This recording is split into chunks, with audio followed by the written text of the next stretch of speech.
Alrighty, so the TF2 community appears to be relapsing into what has proven to be a common response to notable TF2 YouTubers leaving the community, that being jumping right back onto the TF2 is dying end days mentality. So let's address this so-called YouTuber crisis and dig down into seeing if TF2 really is dying or is actually potentially on the cusp of a revitalization through community endeavors. Now that's what I want to see!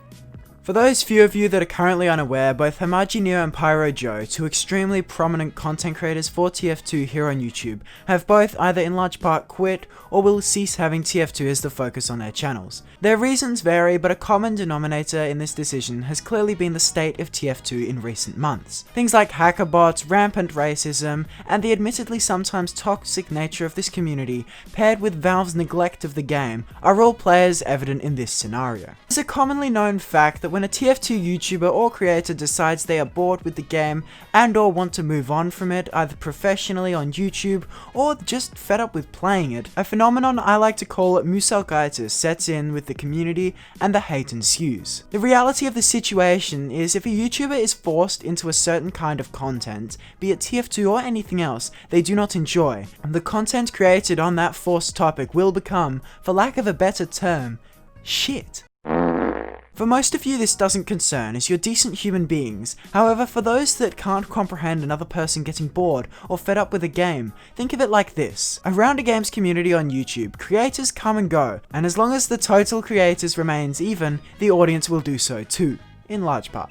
People who want to watch TF2 will keep watching TF2, and as bigger creators leave, newer ones will fill their place. Musalg stated in his podcast that he took on the gameplay commentary scene after Star and Jammer had both left. The reality of the situation for TF2 on YouTube is that the amount of creators is not dwindling. New ones are popping up every single day. So we need to encourage smaller YouTubers and welcome them into this community instead of spending our energy hating on the ones who have left and scaring off potential new creators. I'm going to take a quick second to showcase some of my favorite creators.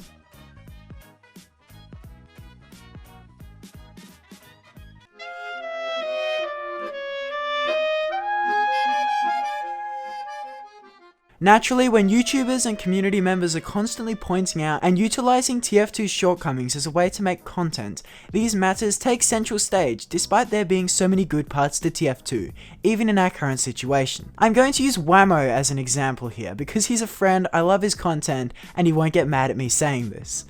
But if you look at his videos recently, the ones with the most views by far are those about hacker bots or YouTubers leaving. These videos, whilst they may get views, only perpetuate the issue. People already know about the problems people are experiencing in-game, and constantly making everything out as a crisis is no way to effectively deal with the crisis. That said, obviously, I'd like to reiterate that there is no hate against Whammo. I love this dude, his content is great, you should go check him out. Also, for those of you that are about to comment, well, why are you making this video then, huh bro? It's a bit hypocritical, don't you think, no? Go back to the cosmetics 12E, your mum. The necessary difference to make is I'm making a video trying to point out the positives. While I am indeed utilizing the negatives for clickbait as any other YouTuber would, I'm trying to point out the positives and trying to explain things in a more positive light, because there are so many good aspects to this community, which I will get into in just a minute. I'd compare YouTube to politics through the proverb, don't let a good crisis go to waste. YouTubers will pounce on a good crisis to make content, myself included. YouTube is flooded with videos calling doomsday on TF2, but the simple reality of the situation is that TF2 is far from being a dead game. OrisTV along with Big Joey Sakta have gone into this as well, but the bottom line is TF2 players numbers are not dwindling, although updates have been slim to say the very least. Support for the game from the community has never been greater, with initiatives such as creators.tf or the potato.tf MVM servers, along with other Discord initiatives such as the TF2 Chill Zone run again by my main guy Whammo, and of course my own Discord server, both of which you can join through links in the description.